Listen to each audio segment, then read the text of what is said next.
Hi guys, today on the podcast we have the amazing holistic queen herself, Mckenna. As you can see, we're in Florida right now. The background, we thought what better way to be outdoors on a podcast than with a holistic expert esthetician. Again, Mckenna, so happy to have you here. It is a little bit hot, so bear with us, but I want to get to know you a little bit better and hear how you got into the holistic aesthetics world. Yeah, thank you so much for having me. Yeah. It's very hot. Yeah. But it's definitely, I feel like this is literally the perfect scenery. So Yes. it's good. I love it. Yeah. So how did you get into holistic aesthetics? When did you start? Like, when did your journey start? I feel like it started like maybe a little bit like right when I started aesthetic school, because I went to the Aveda Institute. So they were very holistic. Like, we didn't learn any like chemical peels, we didn't learn dermaplaning, no microdermabrasion. Like, it was so like natural and clean. And I don't know if you know about like Aveda, like they're very like organic and natural as well, like with their hair care. But yeah, I feel like it was from the very, very beginning. Wow. So it was rooted in you. Yeah. Did you go solo right away, or did you work for somebody else before? So I worked at a spa in Dr. Phillips. I worked there for like 4.5 years. Literally like right after aesthetic school, I graduated. I turned 20, and then I started working there like right away. Wow. Yeah. And what services did you do there? So we did mainly kind of like natural services. We did have like hydrofacial. So I did hydrofacial for a little bit, but it was very natural. Like, we even did like seaweed facials, like literal seaweed was going on people's faces. It was a little slimy, but it was good. Oh, that's so fun. Yeah. Did you, since you went you went back to your roots, did you enjoy hydrofacial at all? I'm so curious, because I feel like you have to be a holistic esthetician for some reason, like, I mean, did you enjoy doing hydrofacials or? Yeah, no, I really enjoyed it. Like, I still like would want to do hydrofacial. Like, I had nothing against them. I even have like an hydrofacial at the studio, so it's like a little knockoff version of it, but it still does like really good results. So awesome. Perfect. Do you have, like, what services do you offer at your current practice in person? So my most popular ones are my signature facial and the complete rejuvenation facial, which is like gua sha, facial cupping, acupressure, scalp massage, a lot of massage, and I do LED light. And of course, like I said, I do the hydrofacials too. Yeah, I love that. So for your facials, does that include all of that for your like standard facials, or what does it look like as far as your services go, like for a standard facial? So my most popular ones are, like I said, the signature and the complete rejuvenation.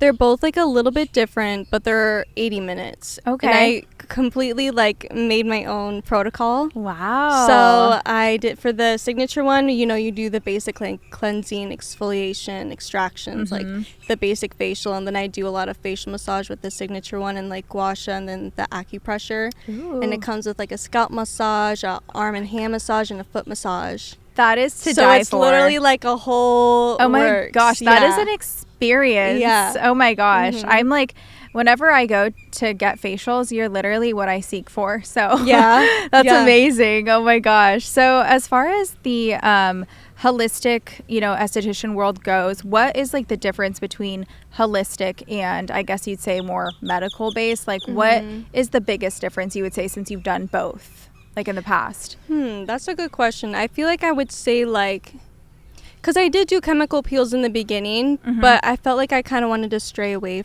from them a little bit. I still think that they bring like really good results, but maybe like chemical peels, like microdermabrasion or dermaplaning. I don't know. I feel like it kind of varies. Like, you can still have those treatments, but still make it holistic. Yeah. So I don't know. I feel like it kind of varies on like how you have the protocol. Totally. So would you say you enjoy the more like relaxation, like providing that experience for people? That's kind of what I'm hearing. Yeah, I like more of the relaxation. I feel like I was always into that, even like at aesthetic school, that's what they taught us.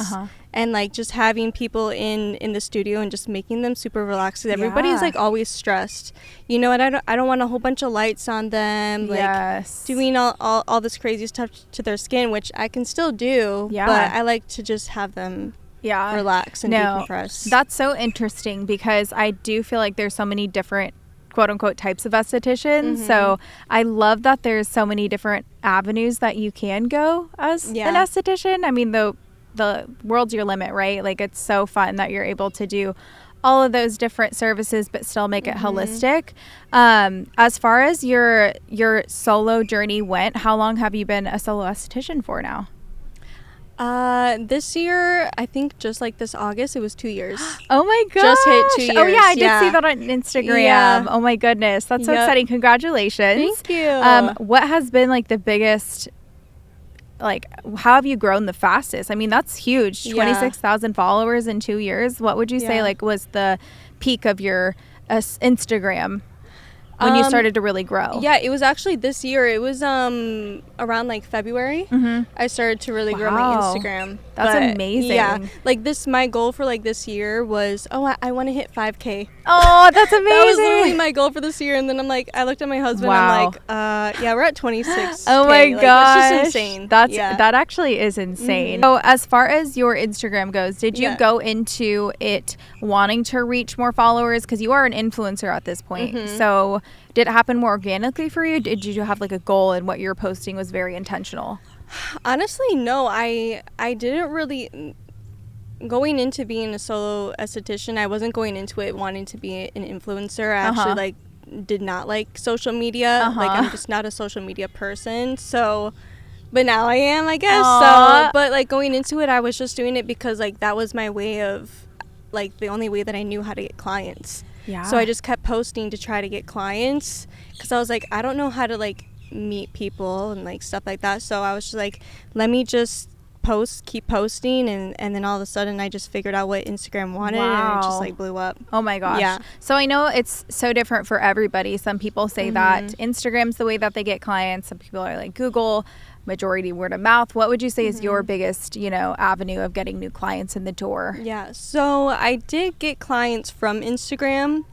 But you know that saying of like, when you go viral, it doesn't really mean that you're going to get clients. Yes. So I didn't get a lot of clients right away. Everything is word of mouth mostly for me, for actual clients. Yeah, no, that's so true. I mean, I think people seek virality, and I learned this too, was when I first got my 100,000 view, reel. I thought that I was going to get all these clients flooding in, but it doesn't work like that. No, it doesn't. It doesn't. I was like, I still have to keep posting. I still have to keep promoting and doing, like, just talking to other people and getting my business out there. Like, so it's still like a growing community. Journey. No, totally. I mean, it takes time to build your clientele. Absolutely. It's crazy. I'm like, if only Instagram was that easy that you just booked. So have you, as far as like being an influencer now, what does that look like for you? Like, I mean, for me, it has brought, brand collaborations with other companies, word of mouth, obviously being a known name in the industry. But what does that look like for you since you have started that journey? Like, have you gotten any cool opportunities as far as like branching out as an influencer now? Well, I have gotten some other ones. I have turned down like some, but just because I like to stick with what I believe in and stuff like that. But I was on a podcast earlier this year.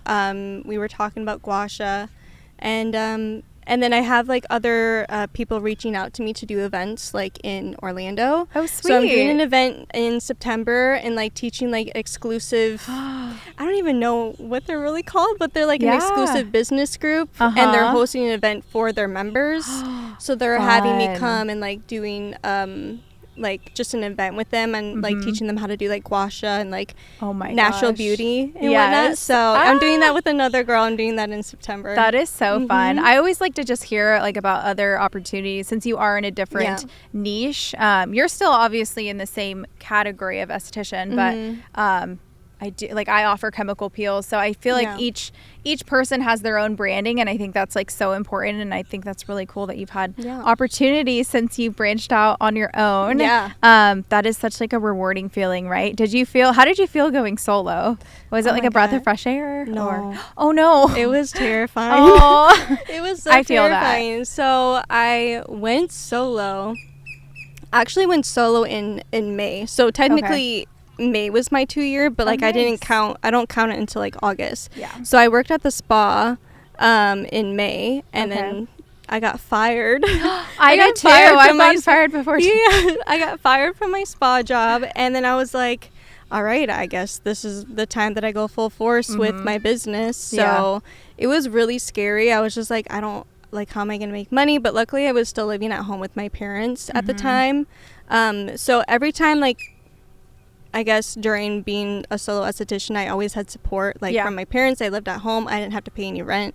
And then I moved in with like my husband, and he would help pay for everything. And then I could just really focus on my business. So oh my gosh, it was always like a really big support system, but it was still stressful because I'm like, you're used to making a lot of money at a spa, and then you go to making like nothing. So but it's been still stressful, but it's still it's definitely rewarding. I wouldn't want to do anything else. 100%. And that just shows that like everybody's journey is stressful in their own way, right? Like, I mean, there's just so many different ways that we can be stressed out in our businesses. Like, I mean, it's a lot. But as far as the you going out solo, would you say that, like, I mean, me, I felt like I wasn't on my feet until like 2 years. Like right now I'm like barely on my feet. So like, do you feel like you're finally in a place where you're like, we're never content, but are you, as far as clients in the door goes, are you like content with like what you have? Because I know there's some estheticians that are like fully booked out, and I'm like, how are you fully booked out like after a year? So like,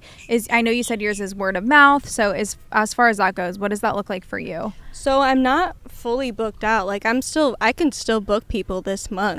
But I've had like people reach out to me on Instagram and be like, oh, like, how are you like fully booked? I'm like, just because I have a big following does not mean that I'm fully booked. Right. Like, especially with the niche that I'm in and the type of services that I offer, it's kind of more on like the bougier side of things. I guess like more high end. So it's a little bit harder, but I'm still growing, and I'm still trying to get people booked. And I'm not fully booked out. So no, I mean, again, you can be fully booked out, but you could be working like 2 days a week. So I was just curious as far as like, I know we talked about virality and all the things. So how that correlates to real life, because I know that a lot of estheticians do have that that preconceived idea just because you have a certain amount of followers that you're fully booked, right? No, but you're killing it. I mean, you're doing so good. I'm like, I want to get a treatment by you. You should. So inspiring. I'm like, well, you need to go to Arizona and I'll come back here. Yes, I do need to go to Arizona. That would be fun. No, absolutely. I feel like I'd be used to the heat too, because it's so hot here. Yeah, it's very, very similar for sure. And then my last question for you, as far as your journey, and you're killing it again, but my last question for you would be, what would you give as far as like an advice for somebody trying to niche down in the holistic like world? What like did you start with, and what would be a simple, easy way to start? I would definitely say starting with the skincare line, because I think that's really important. Your clients are going to come in wanting organic skincare, because I've had some clients come in and they're like, oh, what products are you using? Some clients of mine are even more holistic than I am, and I'm like, oh my gosh. So I feel like the number one thing to look for is a skincare line to start off with first, and then go with like your services, what you're going to offer, because the skincare is literally the base of like what you're going to offer. So I would do that, and then just getting a lot of certifications on like maybe like facial cupping, gua sha, acupressure, like any of those ones, just to kind of have that in with your facial. But number one is definitely starting off with the skincare line, and kind of going from there. And do you still carry Aveda? So I don't carry Aveda. No, sorry. No, you're good. So I carry Clear Stem. Okay. And I carry a Korean skincare line, is Savor Beauty. I love that. They're really cool. Yeah, I like them. And then I do actually still carry some Glymed. There's only like specific products that I like from Glymed that I offer, especially with like acne clients and whatnot. So Yeah. It's nice to cherry pick. That's the beauty of owning your own business is you don't have to carry. You can carry what you believe in and what you want to sell for your clients. And you can pick like literally any, there's so many brands, like you can literally pick from like, it's literally insane. Yeah, I don't even know. No, it's like totally. So, okay, Korean skincare is blowing up. I mean, I see it everywhere. What intrigued you about Korean skincare? Honestly, I wasn't really into Korean skincare, but then I heard the girl speaking on a podcast. I think it was I forgot what podcast it was, but it was like the owner of it was speaking about it. Nice. And I was like, oh, let me look into it. And it was Korean. I'm like, oh my gosh, everybody's into Korean skincare. And I was like, okay, let me order some products. So I always order products at home first to try them. And I ended up liking them. And I was like, okay, I'll just bring it on. But I never like seeked out Korean skincare. Yeah. Wow. That's amazing. Yeah. I mean, I've just been seeing it everywhere. And then Clear Stem too. How did you, I mean, I'm assuming you used that before in the past. What made you bring on their skincare line as well? So one of my clients actually. Oh my gosh, no way. One of my clients was like, oh my gosh, you need to try out this brand. And I was just like in and out of like Glymed. I was like, okay, I feel like I want like something else that's like holistic. And she talked to me about them, and I just like tried their products. I was like, oh, I really like their skincare. So I just brought it in from my client. Oh my gosh, that's amazing. I love how that happened so organically for you. Yeah, like I said, a lot of my clients are more holistic than I am sometimes, like with certain things. So I like, you can always learn from literally everybody. It doesn't have to be in the aesthetics industry. Oh yeah, I feel like you definitely attract obviously the type of clientele that can bring you certain ideas. They're like, oh well, I like this because if your niche is holistic, you're gonna have a bunch of different avenues of people giving you some ideas and tips and tricks. No, I love that. Do you have anything else that you wanted to add to the topic today, to the podcast today? I don't think so. I mean, just if you're wanting to become a holistic, just seeking out holistic other holistic estheticians and seeing what they offer and learning from them. That's the best way that I learned, is just by looking at other estheticians and seeing what they're doing. I love it. Well, you're killing it. Thank you. I love following your journey. If you guys need some tips on your Instagram, her branding is phenomenal. I did go over it on my Patreon of just how amazing her branding is. It's on point. I mean, you're killing it. And how can people find you on Instagram? Instagram is Mckenna Olivia Skin. I also just uploaded my first YouTube video, which is the same Mckenna Olivia Skin. Yeah, I was like, oh my gosh, this took me 4 hours to make this one video. That's hilarious. So I do that, and then Facebook not so much, and then TikTok is the same one. But my main one is Instagram. Oh, I love that so much. And you have such a beautiful name. It fits the whole holistic vibe for sure. Thank you. Well, thank you guys so much for tuning in to today's podcast, and we'll see you next time.